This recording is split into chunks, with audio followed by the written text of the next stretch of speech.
Everything from clothing to household items are getting more expensive each day. The world of fast fashion has complicated clothing production by shipping cheap parts around the world to whoever can sew them the cheapest. And now you, the consumer, are paying the price with rising costs. American Giant is about keeping things simple and close to home. They aren't affected by tariffs because their products never leave the U.S. Skip the tariff and snag yourself American-made clothing with American Giant. Get 20% off your first order when you use promo code STAPLE20 at American-Giant.com. That's 20% off when you use code STAPLE20 at American-Giant.com. Are you fascinated by unexplainable crimes, conspiracies, and fringe culture? Well, step into the crawl space. From tales of survival and deepfakes to synchronicities and cryptozoology, Crawl Space is a podcast that brings you weekly stories of the mysterious, harrowing, and bizarre. Search Crawl Space wherever you listen to podcasts. Crawl Space, where crime meets culture. Criminology is a true crime podcast that may contain discussion about violent or disturbing topics. Listener discretion is advised.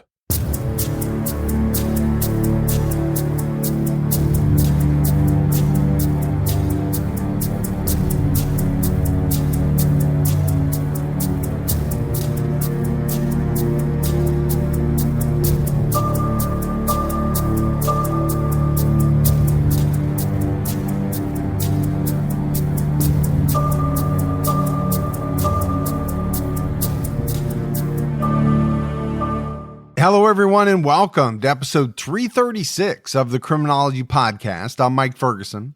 And this is Mike Morford. Mr. Morford, how you doing, buddy?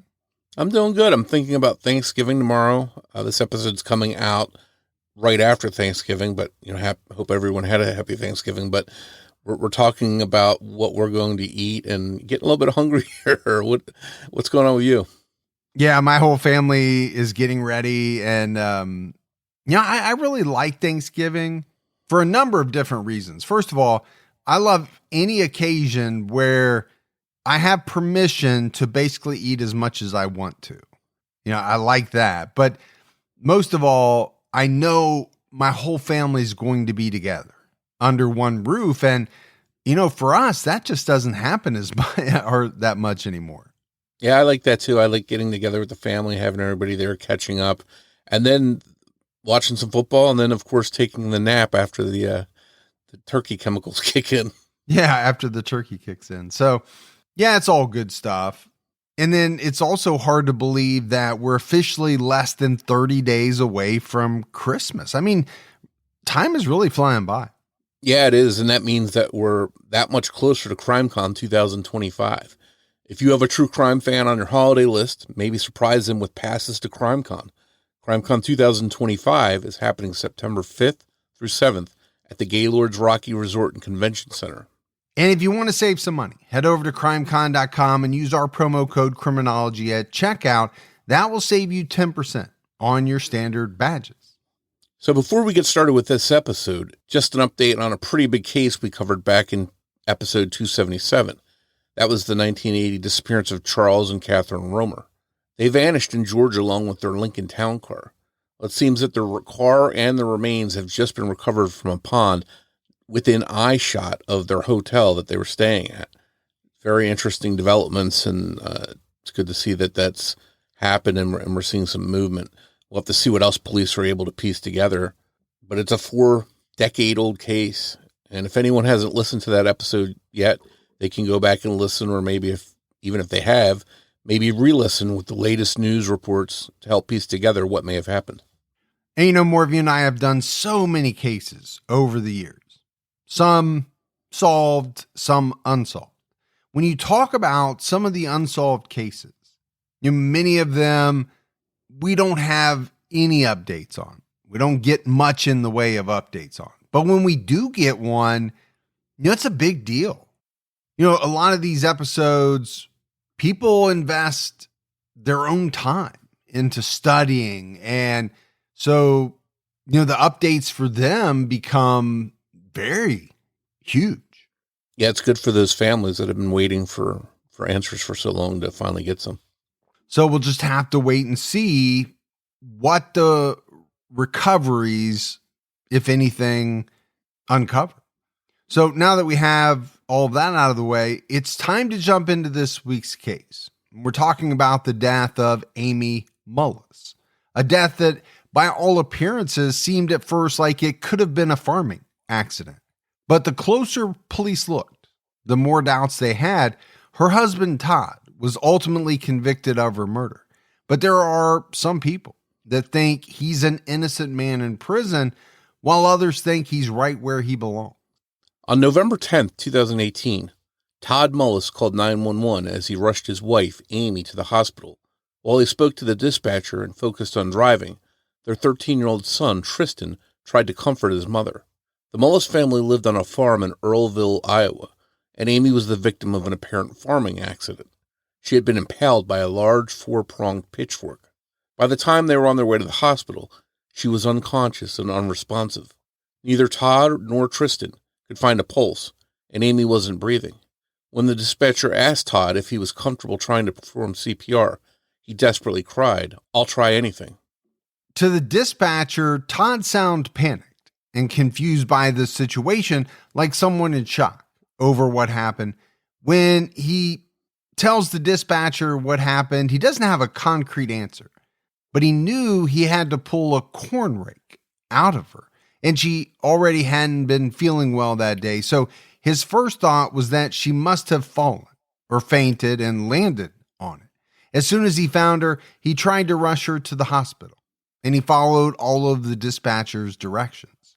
On its face, he did everything he could to save his wife. But just under a year later, Todd would be found guilty of her murder. Many believe the jury got it right, while others believe he is protecting someone. Either way, 3 children no longer have a mother, and their father is spending the rest of his life in prison.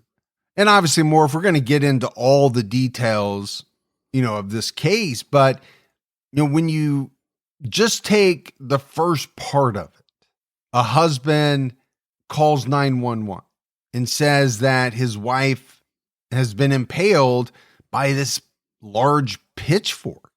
I mean, it sounds gruesome, but it also, I think to the dispatcher and many people, sounds like it could have been a farming accident. Yeah, I think most people know that around the farms, you have all kinds of different tools and implements, things that can be dangerous. I spent a little bit of time hanging around on farms and even worked on a farm a little bit as a teenager. And everywhere you turn, there were all kinds of things that you could hurt yourself on. So definitely an area that you have to be careful around. Todd Mullis was arrested on February 28, 2019, just a little over 3 months after Amy's death. There was no physical evidence tying Todd to Amy's murder presented at the trial, but there was plenty of circumstantial evidence and electronic data. There were also plenty of lies and affairs that were revealed. The lying started as soon as Todd spoke to investigators. When Iowa Division of Criminal Investigation Special Agent Turbot spoke to Todd, he told him that he and Amy had a very healthy marriage. Despite what investigators were told, Todd and Amy did not have a flawless marriage. The couple met at the Delaware County Fair in 2003, and things moved quickly between them. On September 11, 2004, they married, and they went on to have 3 kids together, a boy, a girl, and another boy. So there are a couple of things here that kind of stand out to me. First off, they got married on September 11th, which, some may view as strange. Maybe they were very, very patriotic and they saw that as a symbol. I don't know. But what I really wanted to talk about was, cases coming down to circumstantial evidence and a lot of times electronic data. We see that so often. It seems like in many of the cases that are tried throughout the country, there's a lack of physical evidence. And many people are convicted on mostly circumstantial evidence. I've noticed that.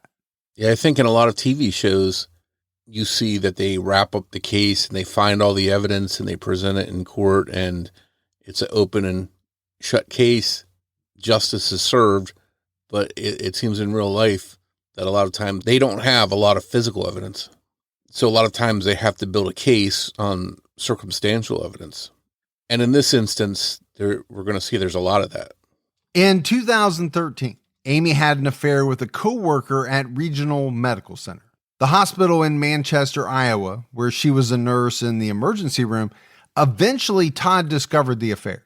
The two entered couples counseling together and seemed to be able to work everything out, or at least move on. According to the court file, Todd told Amy's stepmother, Eileen, "I'm not going to lose my farm and what I've worked for."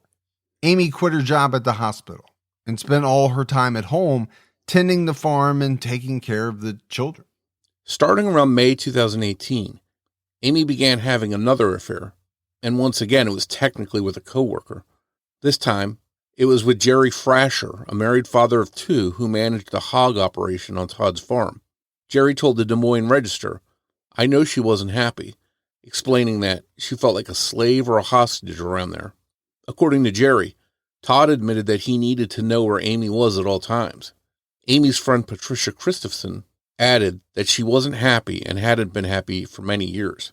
Todd discovered the affair between Amy and Jerry in July when he was looking over a cell phone bill and noticed that they were texting each other a lot. Todd asked Jerry about it, and he denied any kind of relationship.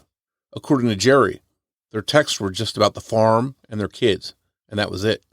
Todd didn't believe Jerry, and he even texted Jerry's wife about it, but she said it was probably nothing and that she trusted her husband.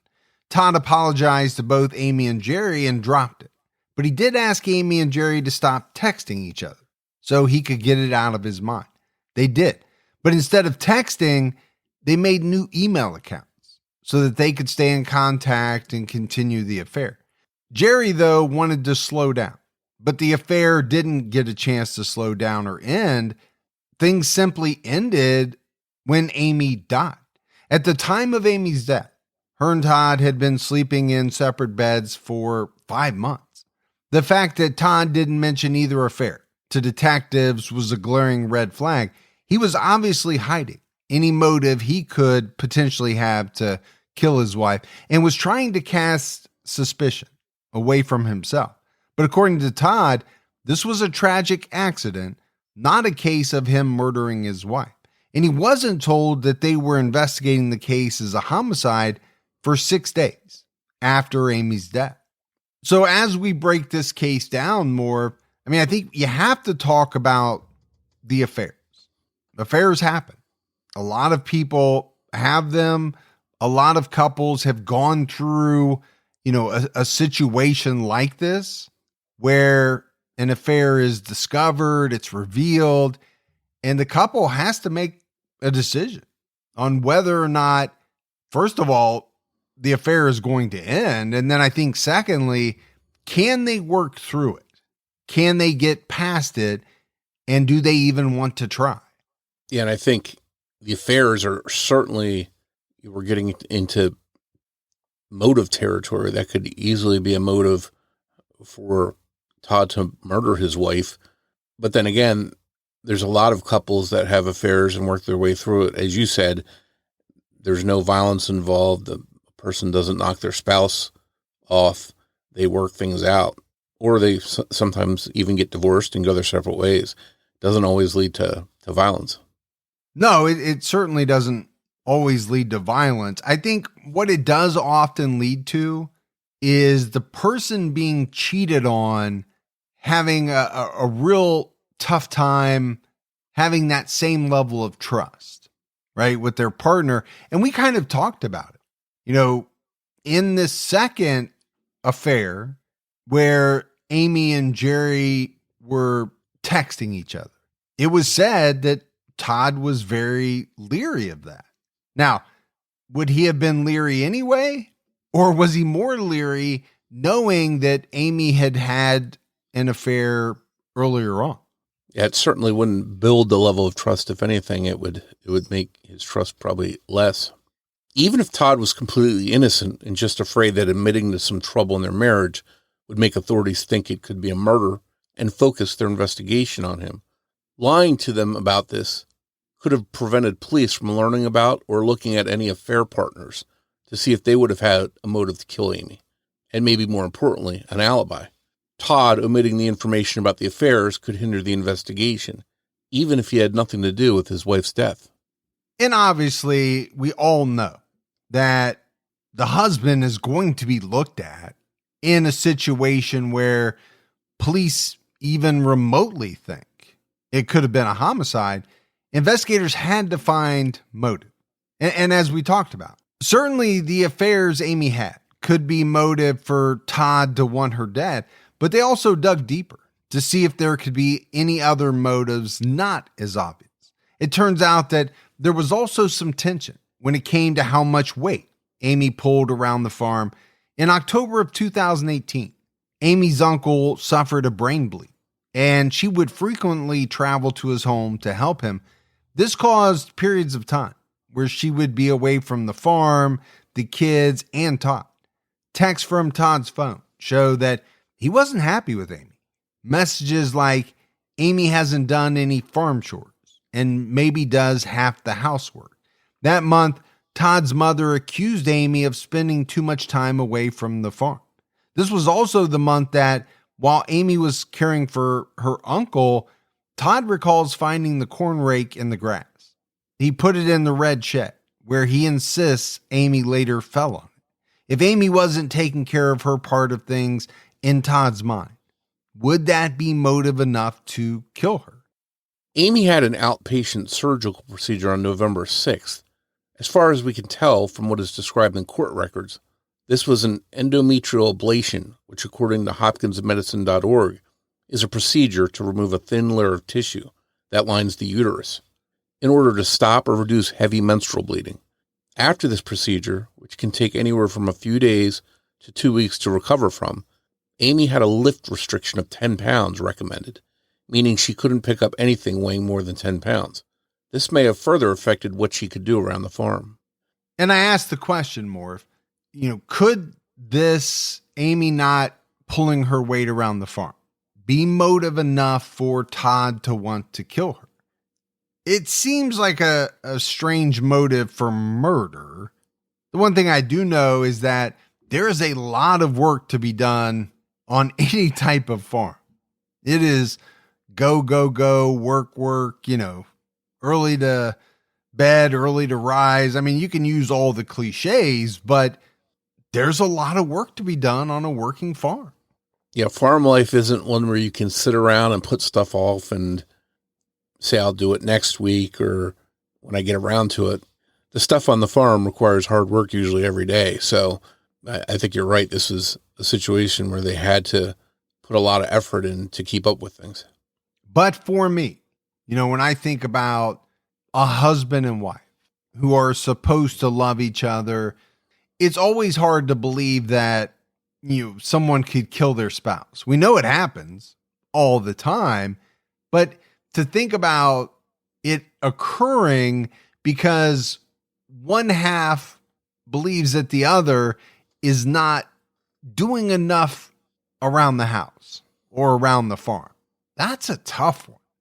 On November 10th, the last day of Amy's life, she was with Todd and Tristan doing farm chores. She was still recovering from her surgery, but she felt well enough to help out cleaning the light bulbs, which required her to stand on a 5-gallon bucket to reach them. Todd and Tristan were planning to do all the chores anyway.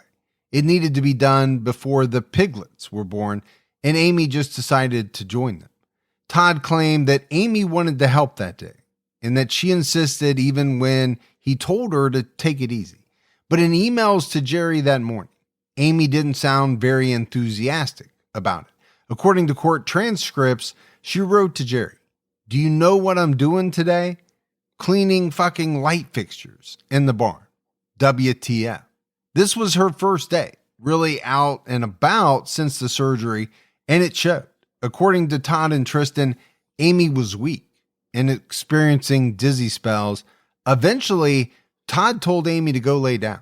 Before she went inside, he asked her to grab a pet carrier and either take it to their shop building or, if it was too heavy, put it outside of the shed for him. There were feral kittens on the property. he wanted a trap so he wouldn't run over them with their heavy equipment. After Amy headed inside, they continued to work in the barn for another hour and a half or so, before Todd noticed that the pet carrier wasn't where he had asked Amy to leave it when she went inside. According to Todd, this is what made him concerned for her well-being, so he told Tristan to go to the shed and look for his mom. According to both Tristan and Todd, they were working together the whole time, but it seems that the nature of the task they described doing that day makes them being together the whole time impossible. Todd was inside the barn setting up nipple feeders for soon-to-be baby piglets, and Tristan was moving heaters from their storage space into the barn. They would have naturally been apart, though likely still close to each other on the property, at different points in their chores. Tristan would later admit that he did lose sight of his dad when he went into the front office and in the barn to drink water a few times, but says it was never for very long. All it would have taken for Todd to kill Amy was a few minutes, just long enough for him to run the length of a football field, attack Amy, and run back in time to not be missed by Tristan. Whatever happened to Amy, it was her son Tristan, who found her lying on the ground, face down inside the shed. A large pitchfork, or what's called a corn rake, was sticking out of her back. He screamed for his father, who came running. Todd ordered Tristan to grab their pickup truck and remove the pitchfork prongs from Amy's back.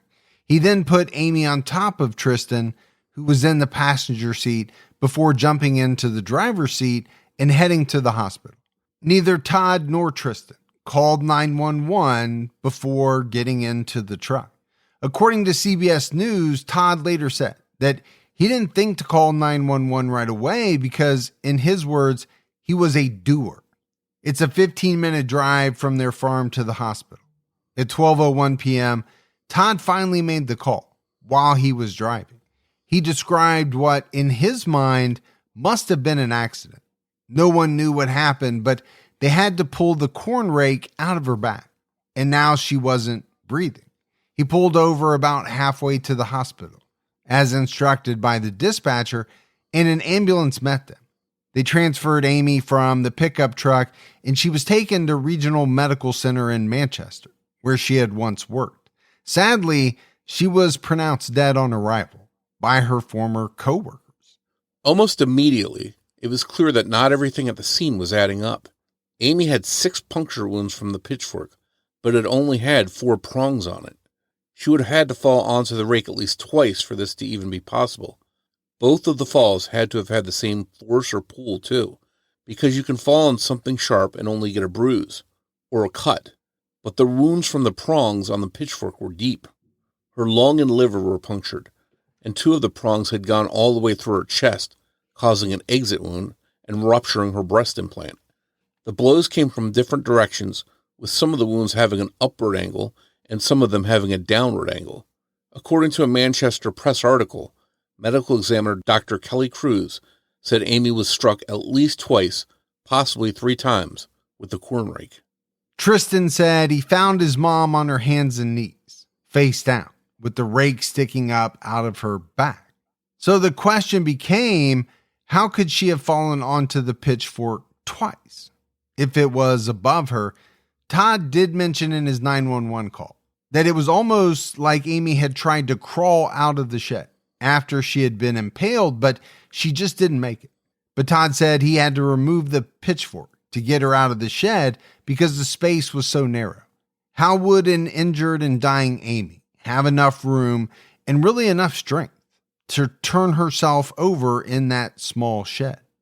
There were also other injuries on Amy's body that indicated some kind of struggle. She had defensive wounds on one of her hands, and there was blunt force trauma to her chin, cheek, and ear. So Morf, I think we have to break this down because this really is a huge part of the case. You have Todd saying that, well, Amy must have fallen onto this pitchfork. This must have been an accident. But then the medical examiner comes out with what is probably some pretty damning information, right? The pitchfork had 4 prongs, but Amy had 6 puncture wounds. And I think a lot of people listening are probably wondering, how do you fall accidentally backwards onto a pitchfork? I think in your mind, it's a tough one to kind of envision. We've all grown up watching cartoons where, someone steps on a rake or a pitchfork or whatever, and the handle jumps up and hits them in the face. But you think about a pitchfork, the prongs are not at a 90-degree angle, right? There's a curve to them, and it's more flat than upright in the curve. So you would think if you fell backwards onto a pitchfork that was lying on the ground, the handle would just kind of raise up. It's hard to envision being impaled in the way that has been described.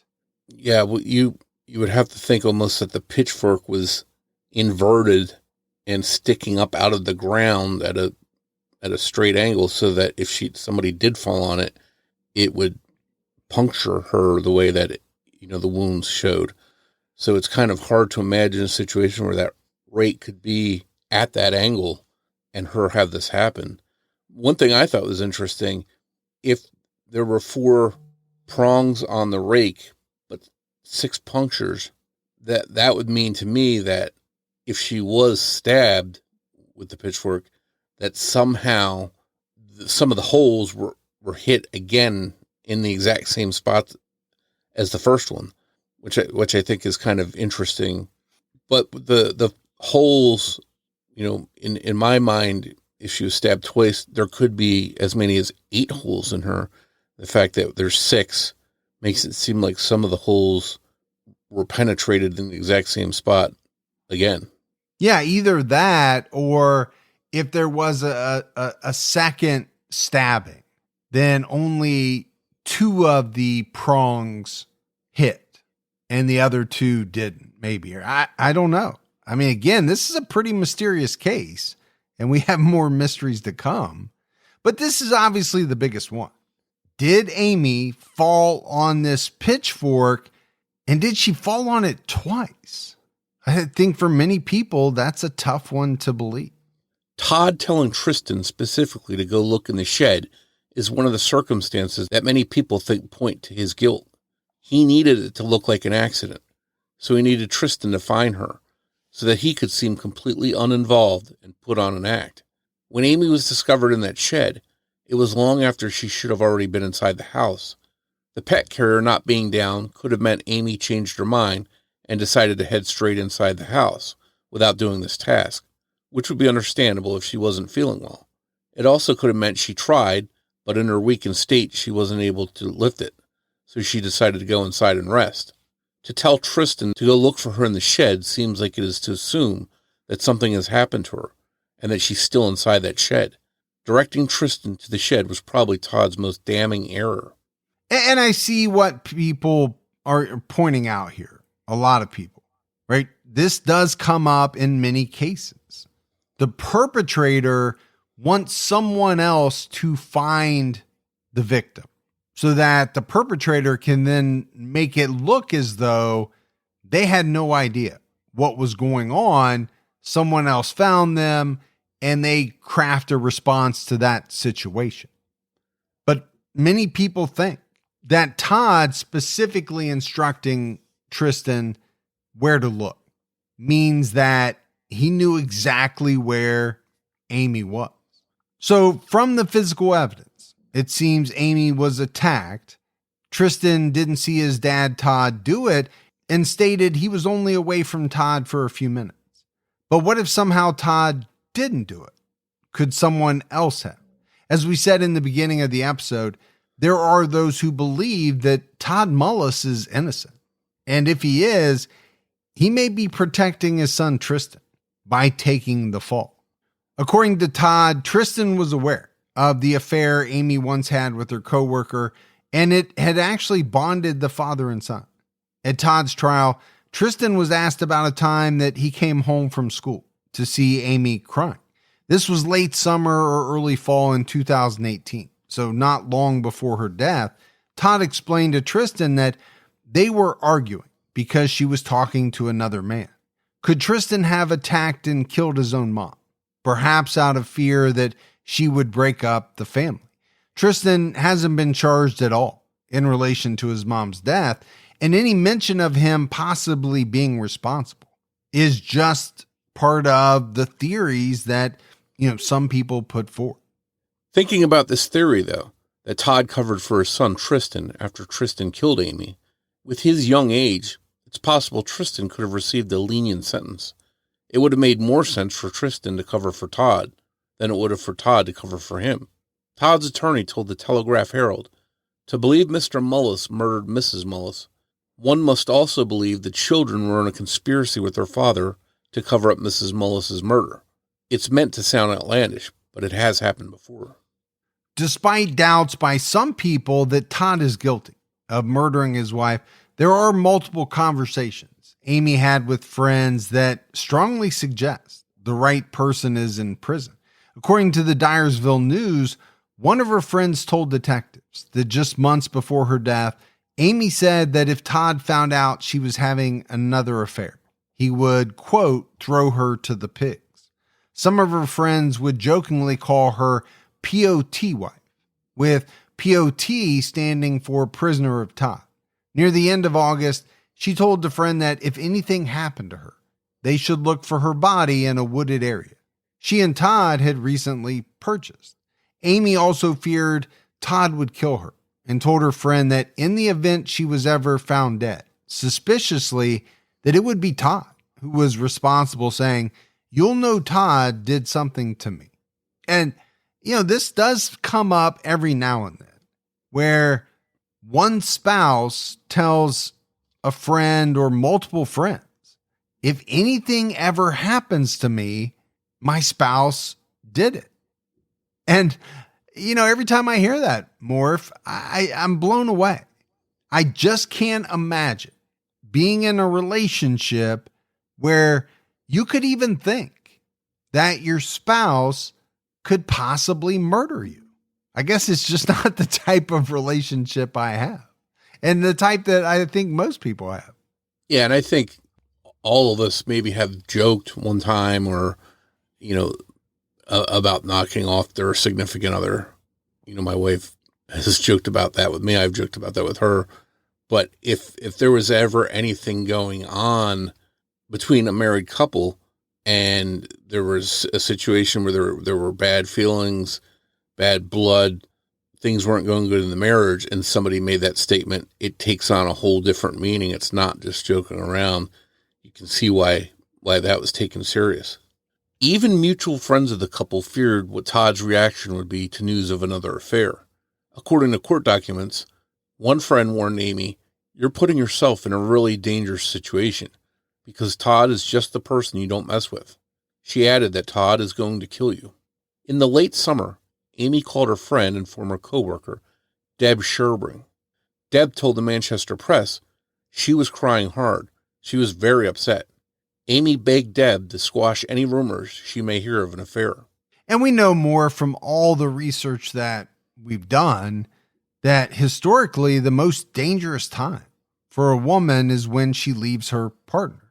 Amy was making solid plans to move out and leave Todd. Her brother, Jeff Fuller, told detectives that he was storing some furniture at his house for her that she planned to use in her new place once she left. She was afraid to leave him, though.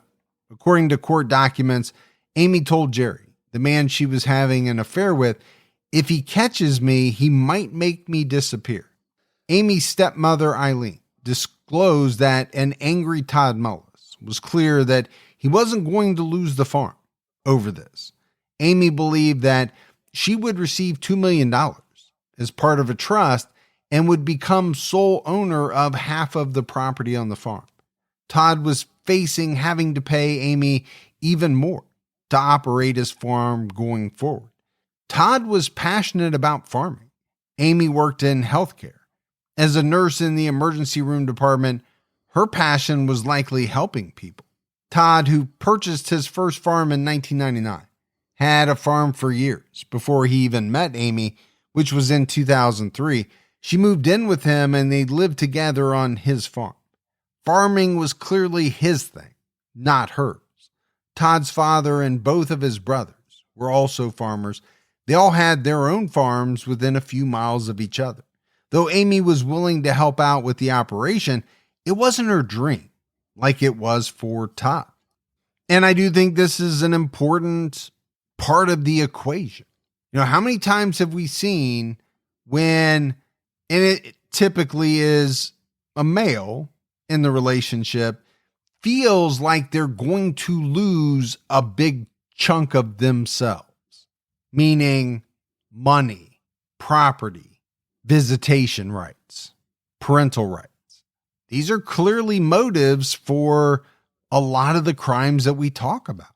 And it's this, for me, kind of, Todd is all in on farming.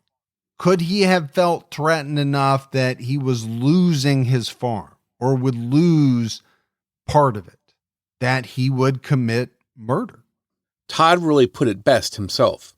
According to court transcripts, Todd said, "I have worked for this farm since I was 11, and I will not give it up." Fear of losing the farm, or part of it, was another possible motive. The farm was worth millions of dollars. Todd was well aware that if he and Amy divorced, he would risk losing the farm, whether immediately because they had to split their assets, or down the road because with child support, alimony, and potential payments for use of her portion of the farmland, he wouldn't be able to afford to keep it running. So now there were two major potential motives for Todd to kill his wife. First was the affair she had, and second was the possibility of losing the farm to Amy. Police continued the search for evidence against Todd. They looked at his search history on his devices to see if they could find evidence that Amy's murder was planned. Todd's iPad, which was found in his tractor, had some interesting searches in the history. According to court transcripts, there were some more generic searches, which could be innocent despite their topic. Searches like thrill of the kill and thrill of the hunt, there was something specific being looked for here, as evidenced by another search, famous quote, "No thrill like that of hunting man." This could be Todd or whoever was making these searches trying to find a certain movie or remember a full quote and be completely unrelated to Amy's death. The searches aren't exactly how to hunt man or I want to kill to see if it's thrilling, which would be more shocking on their own. But when paired with the context of his wife's murder and other searches that were made, like killing unfaithful women and what to do with large open chest wounds, they become more concerning. It's hard to know how relevant these searches really are to Amy's death.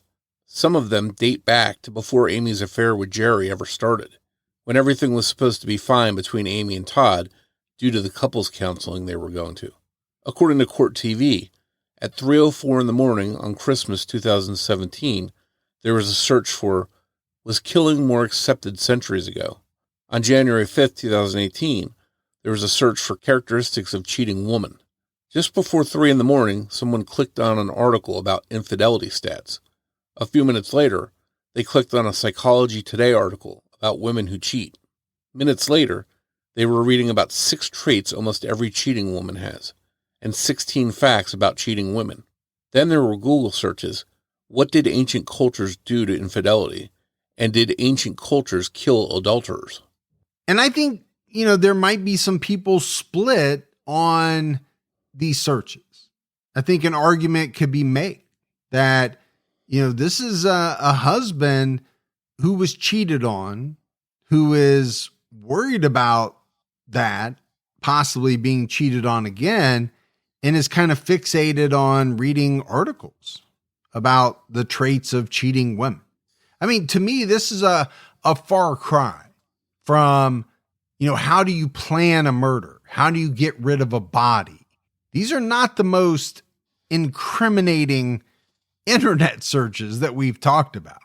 Yeah, I can see your point. On one hand, it could be Todd is just trying to cope with the affair that Amy had, and he's trying to figure out how to get past it, how to, maybe make sure it doesn't happen again.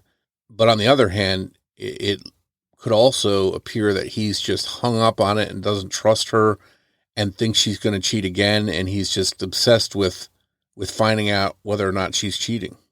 Now, these searches were made months before the relationship between Amy and Jerry became sexual, and a few days before the thrill of the kill searches. A quick Google search shows that the quote that was likely being searched for is often attributed to Ernest Hemingway, though it doesn't appear in any of his work. Days after those searches, someone was searching for how to make sure your kids are yours and test to show if you're biological father. Again, these were in the 3:00 a.m. hour. Shortly after this, DNAtesting.com was visited when there was a search for how to test DNA at home. Oddly, there was a search for how to do a DNA test without the father knowing. These searches were done on the iPad, but it doesn't seem Todd had exclusive use of the iPad, as there were searches for wedding dresses and the use of Pinterest. I just want to point out one thing that seems odd to me. These 3 a.m. searches. Most farmers get up at the crack of dawn. They've got to get ready. They're out the door as soon as it's laid out. So for Todd to be up at 3 a.m. doing these searches, to me, kind of seems odd. You'd think that would be when he'd be sleeping, because he'd have to be up in a couple hours. Well, maybe that's when he got up. Maybe he went to bed really early, got up at 3, he was drinking his coffee and doing his internet searching. I don't know. According to lawandcrime.com, there was also a search for crimes of passion. On May 10, 2018, there was a search on the iPad for what happened to cheating spouses in historic Aztec tribes. This is the same day of the search for killing unfaithful women that led someone to click on the New York Times article from 1994 titled, "Punishment is 18 months for killing cheating wife." Could this have been the catalyst? If Todd read these articles, perhaps figuring 18 months wasn't so bad if he was charged and found guilty. On November 6, 2019, just 4 days before Amy was killed, there was a search on the iPad for organs in the body. Diagrams of the body were viewed after this, perhaps almost like someone wanted to know how to aim a corn rake to strike vital organs. As far as Todd using the iPad to search for all these troubling things, there's a piece of information from one of Todd's friends that indicates that Todd would have known better than to use his iPad for those searches. This friend told police that Todd told him shortly after Amy's death, "You really have to watch what you text on your phone because it could come back to bite you." Those that believe Todd is innocent ask the question, why would Todd search for things about murdering cheating spouses if he was planning to kill his adulterous wife and wanted to get away with it? And I think that's a great question. To me, though, we've seen time and time again, people make these types of searches on, their electronic equipment with seemingly little regard for the fact that these types of searches are easily recoverable. It's almost as if they either don't know or they don't care, or they're not thinking straight because their mind is solely focused on one thing.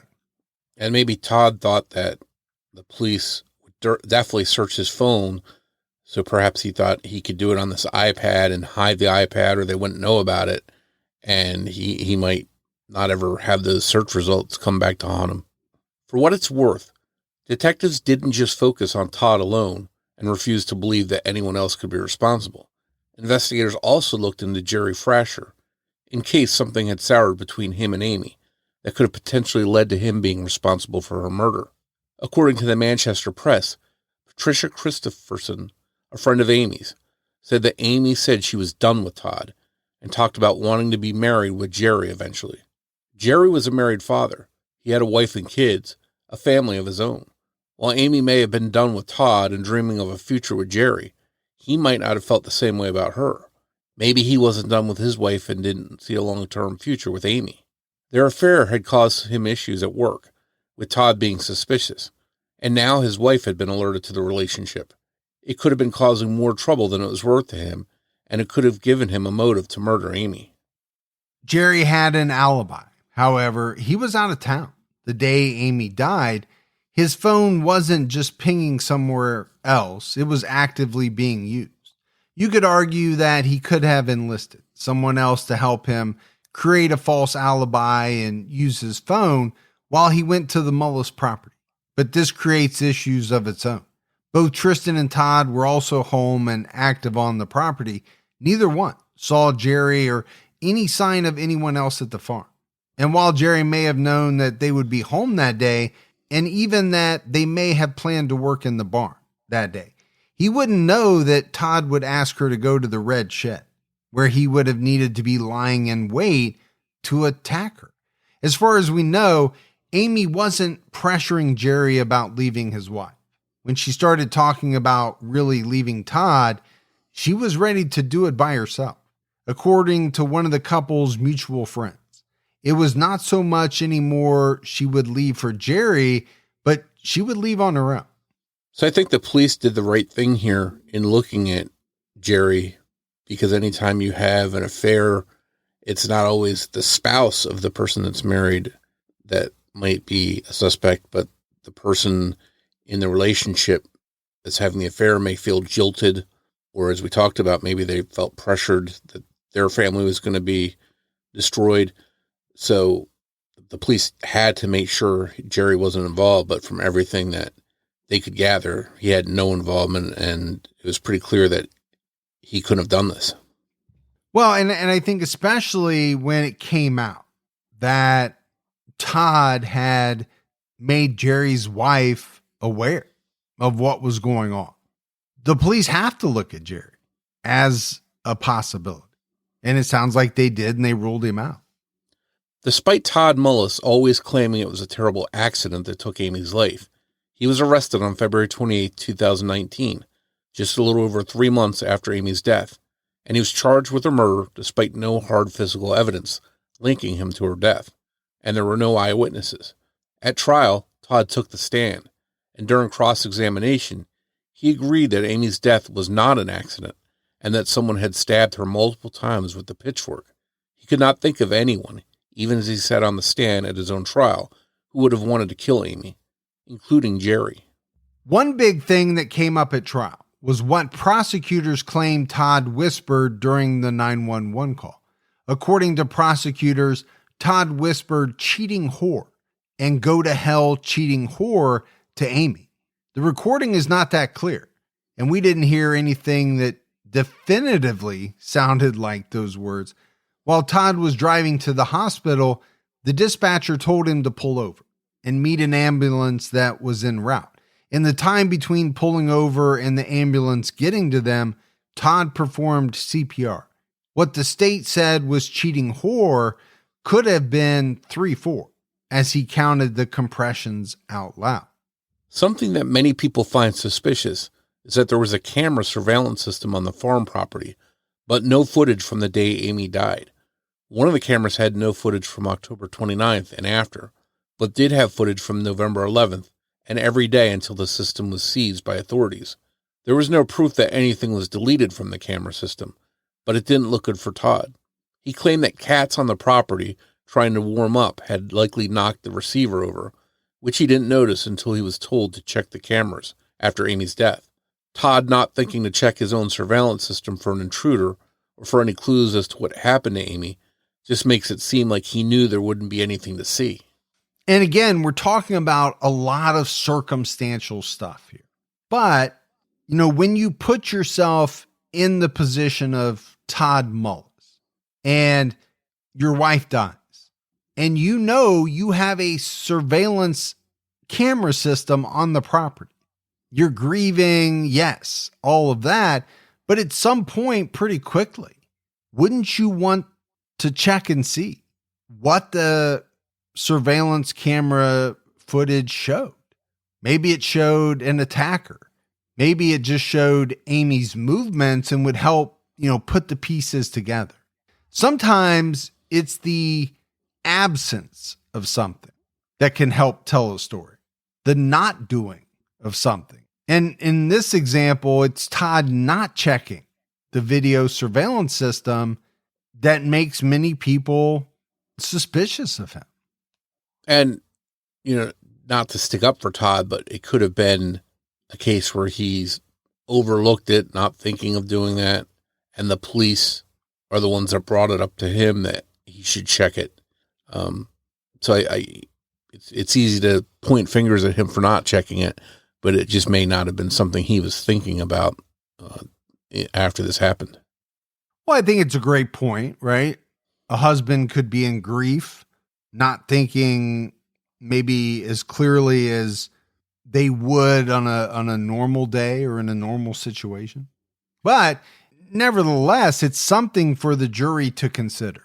And they have a lot to consider. A jury found Todd Mullis guilty on September 26, 2019, after about 2 days of deliberation. Todd told the judge, "I was a faithful and loving husband, and I never did this." Iowa District Court Judge Thomas Bitter sentenced him to life in prison without the possibility of parole, the sentence required by law for this crime. Amy's family launched a civil suit against Todd in 2020, seeking damages for her wrongful death. An appeal filed by Todd in 2022 was denied.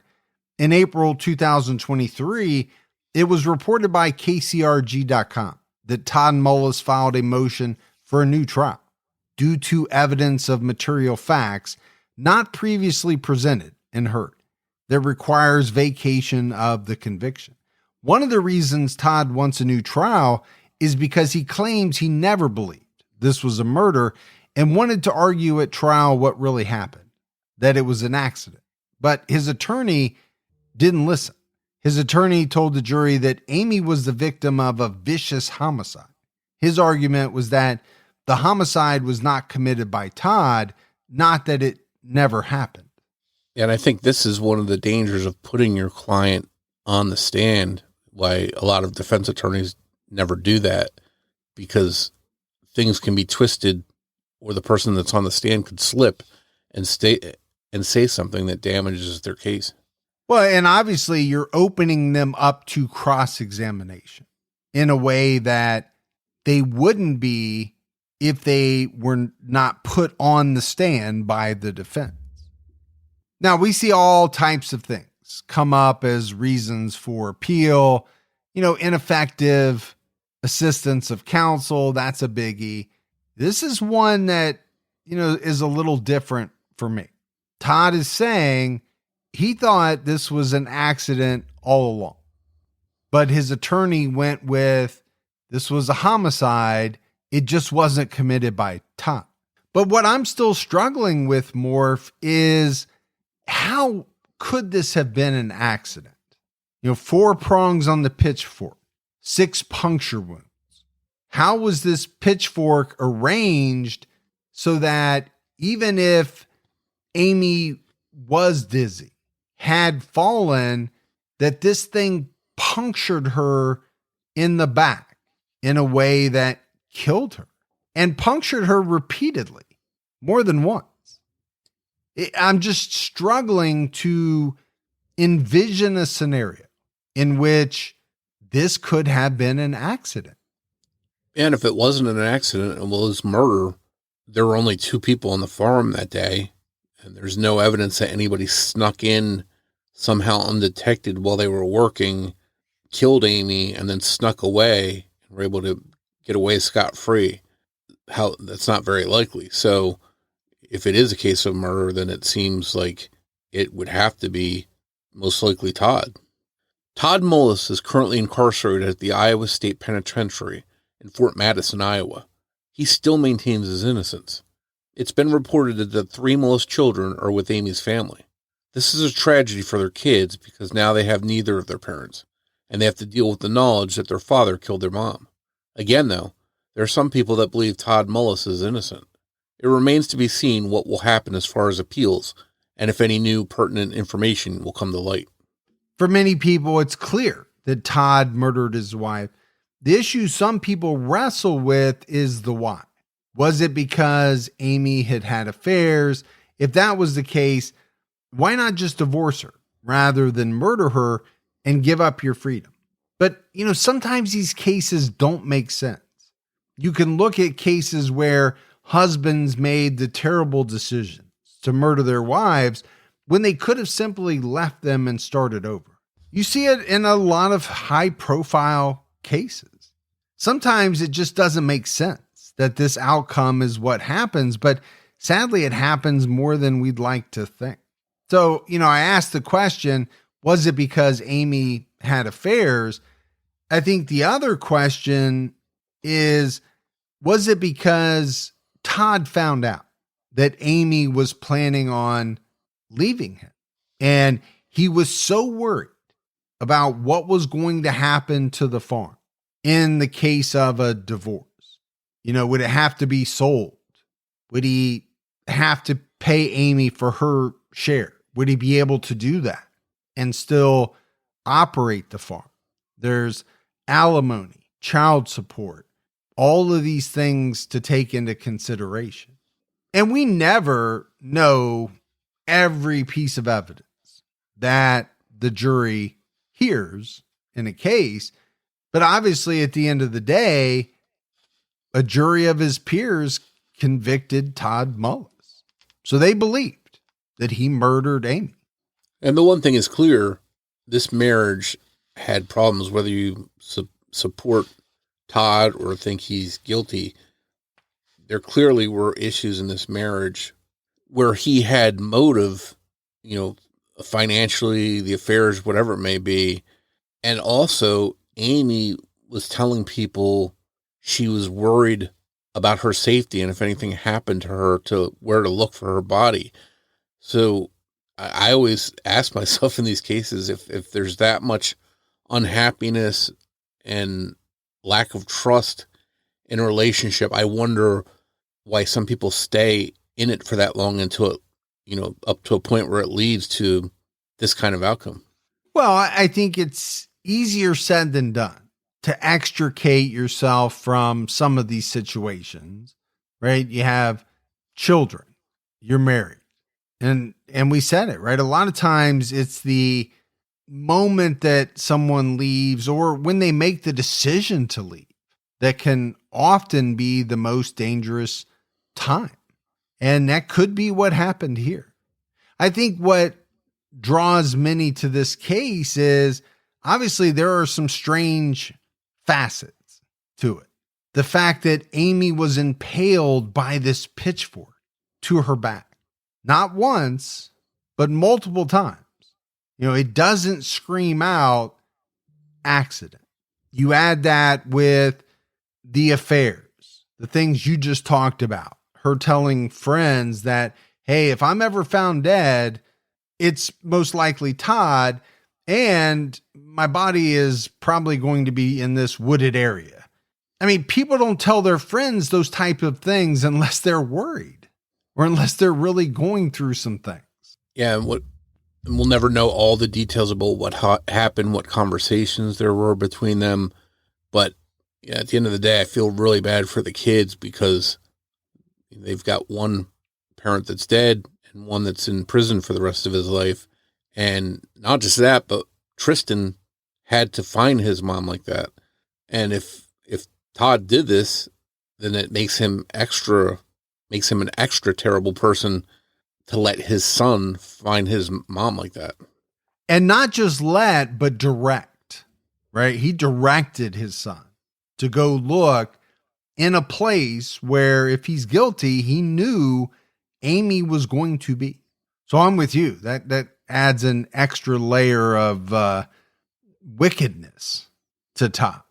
I mean, there's always a chance, Morf, that something comes out at appeal.